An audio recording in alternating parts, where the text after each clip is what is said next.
Hello all. Today we are going to see a question from GATE 2017 Mechanical Paper 2, question number 50. So it is given that you have some rod which is 20 mm. It is stretched to 40 mm initially, and then later it is compressed to 10 mm.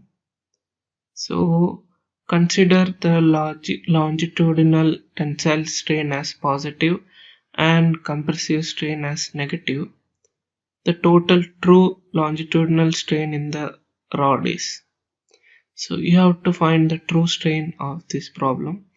So before going into the problem, if you want to know more details about this concept, please check out the NPTEL course Material Science and Engineering by Professor Vivek Panchali from IIT Roorkee.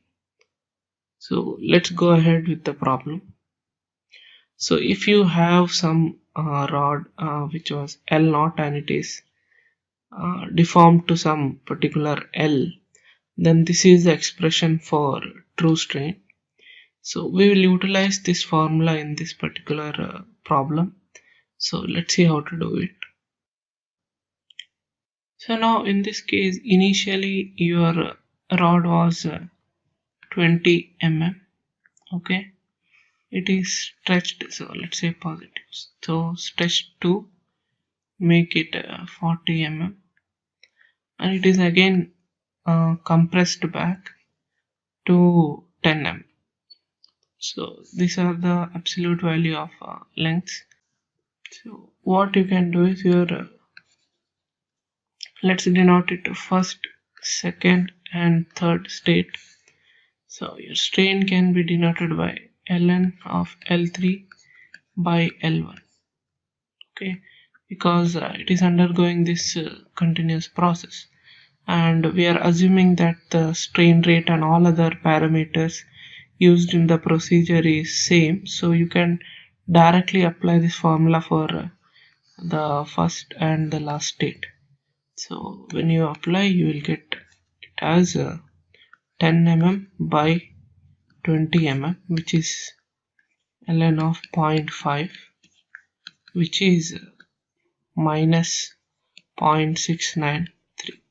Okay, so if you check the option, you'll find this as the answer. So you can also solve it in this particular form. That is, let's see the first process from first state to second state, that is 20 to 40 mm. What is your strain? So during that time you will have strain, that is 40 by 20. Okay, now what is the strain during the next process, that is 40 to 10.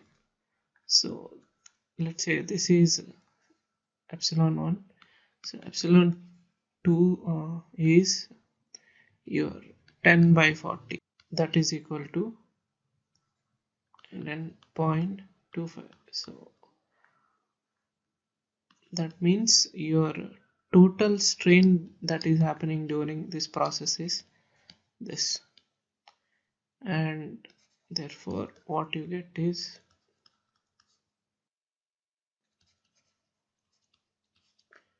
so this can be simplified as, which is again natural log of 0.5, and you get the same answer.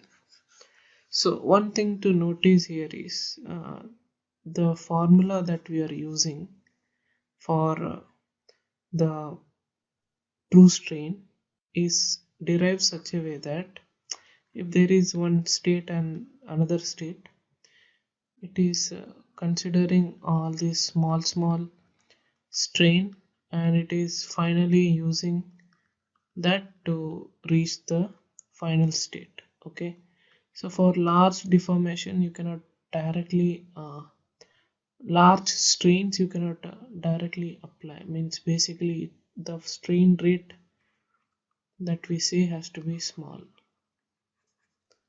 So that is why we are able to apply directly for even the first and the third state, because the process is done bit slowly. Okay, so that is the basic assumption. So if you want to know more details about true strain and true stress, please refer to the NPTEL course. Thank you.